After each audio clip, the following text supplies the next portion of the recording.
First off, why was there so many fights yesterday? We had Joe Joyce versus Hergovich. We had Richard Torres Jr. versus Guido, Tim Zhu. But I want to talk about Richard Torres Jr.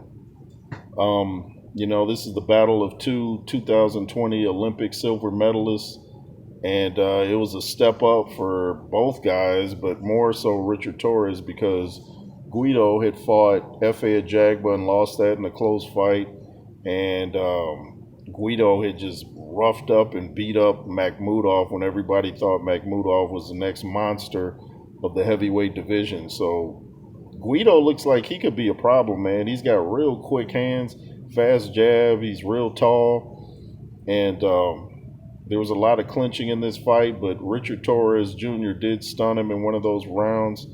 You know, you could see his legs. You could see Guido's legs kind of gave out on him. And the thing that I notice when shorter guys fight taller guys, they don't seem to know how to close the distance. And you don't want to stay on the outside in the tall guy's range, and you're not in your range to line up. You're not in range to line up your punches. You're just in range to get hit. So what you have to do is double up and triple up the jab to get in. You got to land some body punches, things like that to, shorten the distance, because most of the times the shorter guys, the smaller arms, not all the shorter arms, not always, but, most of the time the shorter guy has the shorter arms. So, Richard Torres Jr. showed he can box and he can adapt because he got caught with some shots too. And a lot of people are saying that he should probably go down to cruiserweight, but cruiserweight's kind of like a throwaway division that nobody really cares about, kind of like light heavy. It's like, there's no man, you guys hear that thunder?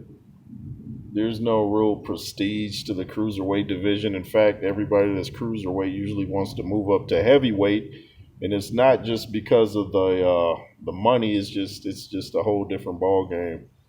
Look at Lawrence Okoli moved up to heavyweight. So props to Richard Torres Jr. He found a way to win against a tough, tricky guy that had a big height advantage on him and outweighed him. So every fight you're not going to look like a world beater no matter who you are. You can go back and look at all the greats. They all have fights that are like, I don't want to see that again.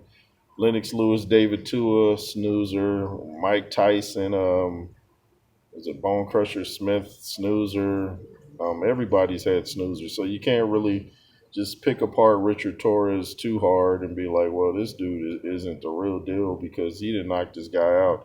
You're not going to knock every guy out. And Richard Torres Jr. also said that, it's interesting that a tall guy like that could still land some headbutts. I don't know if he's saying it was deliberate or not, but I guess he was saying he got headbutted. But he's going to have to be careful with the lunging, and because he throws a lot of hooks. And when you throw wide hooks, you leave yourself open for a lot of counters and uppercuts. So you don't want to get caught leaping in and then get hit with an uppercut. I think that's what happened way back when Mike Tyson fought Tony Tucker, or was it Frank Bruno? Anyway, somebody caught him with an uppercut, kind of shook him up, but Mike recovered fast. But Richard Torres Jr. reminds me of one of these old school heavyweights from the 70s and 80s, stocky, built, he's built stocky, he's fast, he's strong.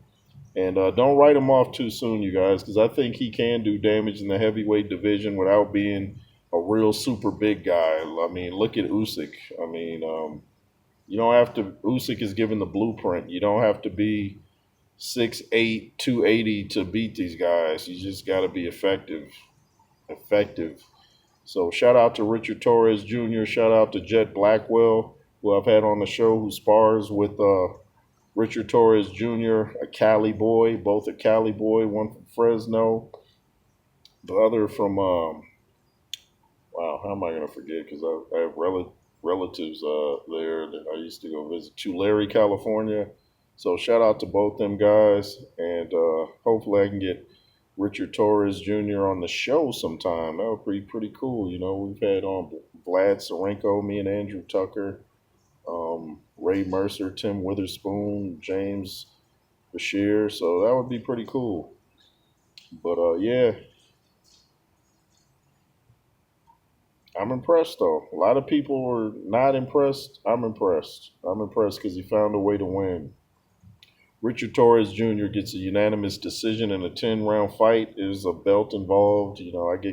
I get mixed up with these belts with the Intercontinental, this and that. Sounds like WWE, that kind of North Hemisphere champion of the Sudan. Like, it's to me, it's just whatever.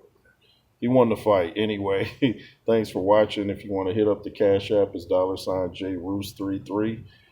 If you want to follow me on Instagram, it's the J Roos Theory over there too. If you wish to become a member, you get exclusive content, things I don't really talk about on here, and all types of fun stories you'll like. There's bronze, silver, and gold. So pick, which one you like. Thanks for watching. LSR forever. Be fearless. Yay.